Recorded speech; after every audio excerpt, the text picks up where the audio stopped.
I'm a little undecided, right? So nothing phone 4A Pro. God, it's a beautiful looking phone. Let me get this in on vertical. This is a beautiful looking phone.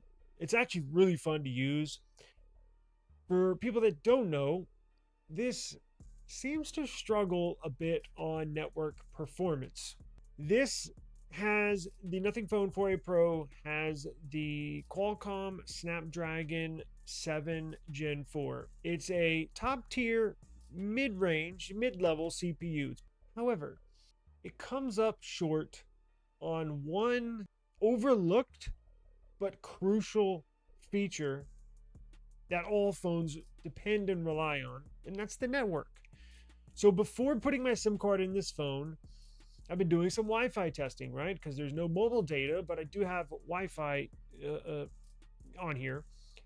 And it's been lackluster. It's been subpar. It's been hit or miss. Did some testing this morning, got some great speeds. Did some more testing, got some not so great speeds. So I was like, damn, what's going on here? Tried to connect it to the Verizon network.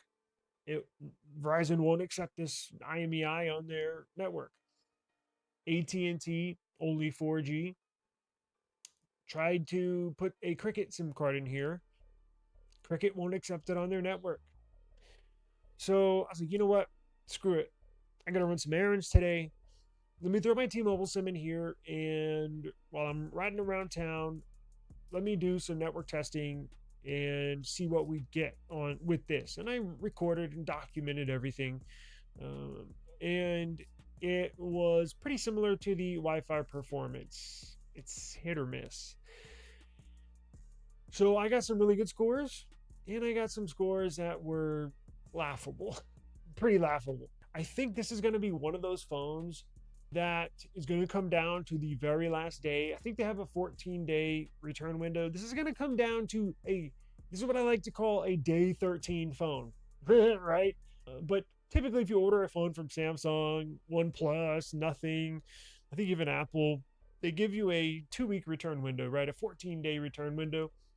This is what I like to call a day 13 phone. You know, what is a day 13 phone? Well, on the 13th day out of your 14-day return window, you're trying to decide if you're going to keep it or not.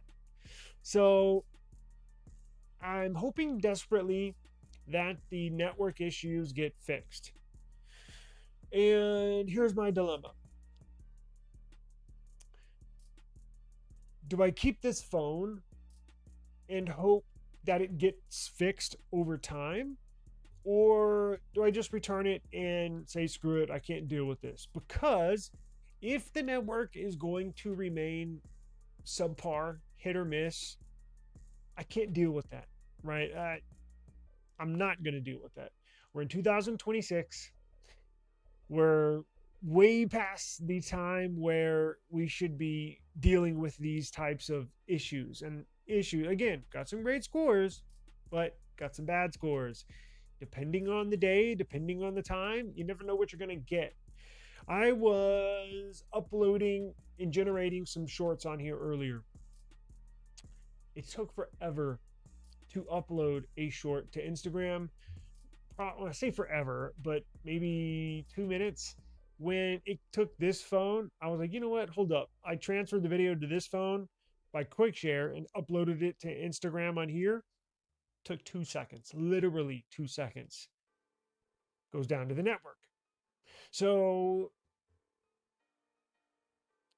I don't know if it's a hardware issue or software issue. I've reached out to Nothing. I DM'd everybody that I can think of that I found from Nothing. The Nothing website, the community board. I want to find out if this is an issue that anybody else has experienced. Somebody commented on one of my videos. They're in the UK. They've seen a couple of people mention the same thing on Reddit, but not a lot out there. Now, people are still getting their phones, but I'm not going to be dealing with this if it's not fixed, meaning it's a day 13 phone. If it's not fixed by the 13th day, out the door. I got to return it. As much as it hurts me, as much as it pains me, I'm not going to keep a phone where it's hit or miss. You never know what you're going to get on that specific time, that specific day. Is it going to be fast? Is it going to be slow? And here's the thing with the Qualcomm Snapdragon 7 Gen 4 CPU, they pair it with the Fast Connect 7900 modem from Qualcomm. It's the mid range modem. It's not the same modem that you can find in the S26 Ultra or the OnePlus 15. The modem in here does not, I repeat, does not get T-Mobile's new standalone 5G network.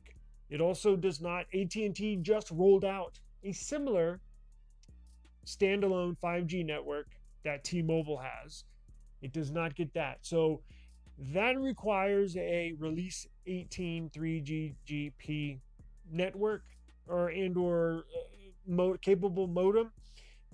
This only goes up to standard 17. So this new S26 Ultra goes up to standard 18. That's why this will get T-Mobile's new 5G network. That's why this will get AT&T's new standalone 5G network. It has release number 18 in the modem. This only goes up to release number 17.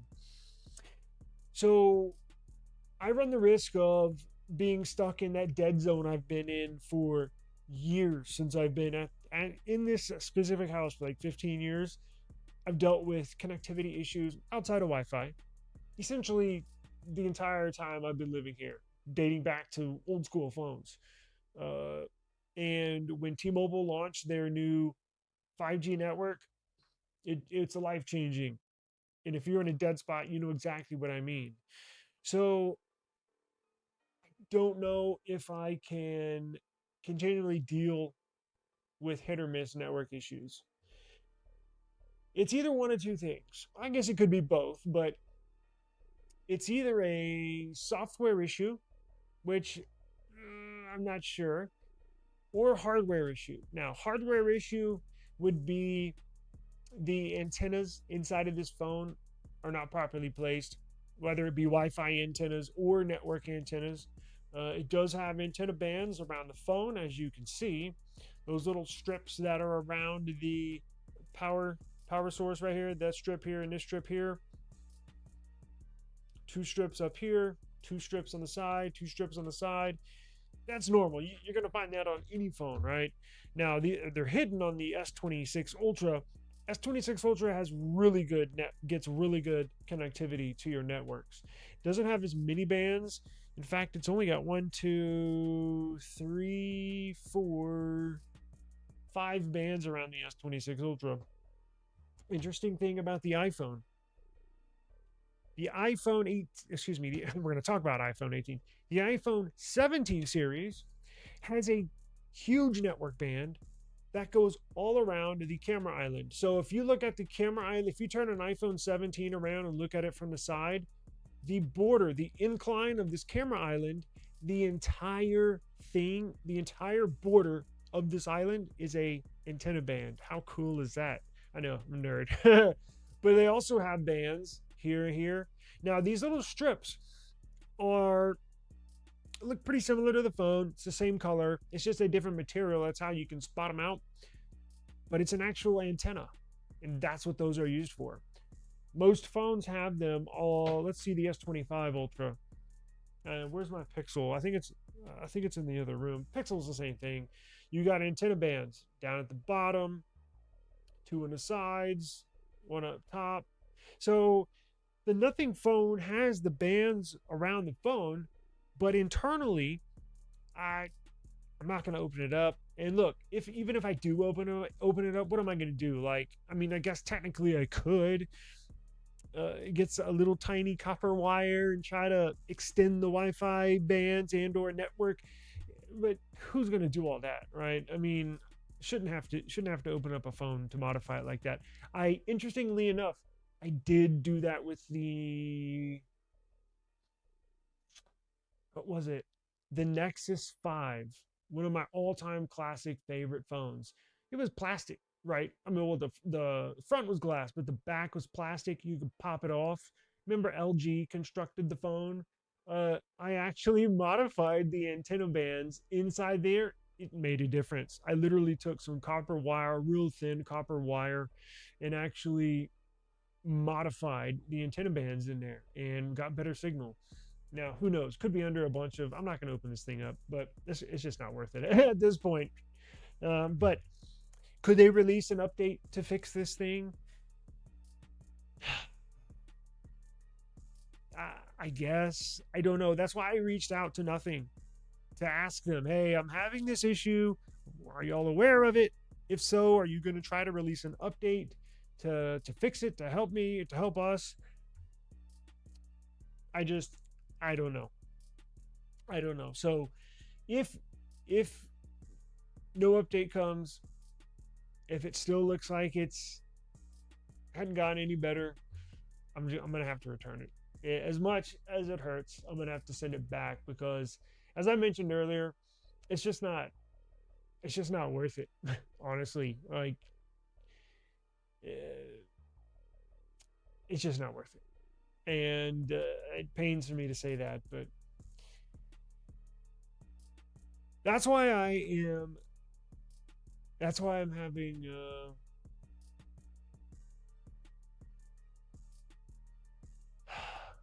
It's like it pisses me off honestly when I think about it because I know they test these things like crazy. I know they test them all the time before they release them. And that's what I'm saying. That's why I was reaching out in some of my videos asking for the viewers for input. Do you have any issues with yours? Please let me know. Comment on the videos because I want to. Is it me? Did I get a bad unit? That's why I'm reaching out to Nothing as well. I also included in my message, hey, should I return the phone? I don't know. I don't know. On T-Mobile, outside I'm having no issues on T-Mobile so far. Okay, well that's good to know. And it also depends on where you are, right? You how close you are to a network tower. I'm in a dead spot, so it does matter quite a bit. If this does, or whatever phone I'm using, if it gets the new standalone 5G T-Mobile network. Again, this one does not. So, but I've gotten some pretty respectable scores, and I'll release a video later today or tomorrow. I'll try to fit it in today, depending on what time we get out of here. That shows my network. So I'm riding around town network testing this phone that I recorded. So it's a really neat phone. Shit, where are my earbuds? I got the earbuds. I was gonna buy a watch. And yeah, it's frustrating. It's so frustrating.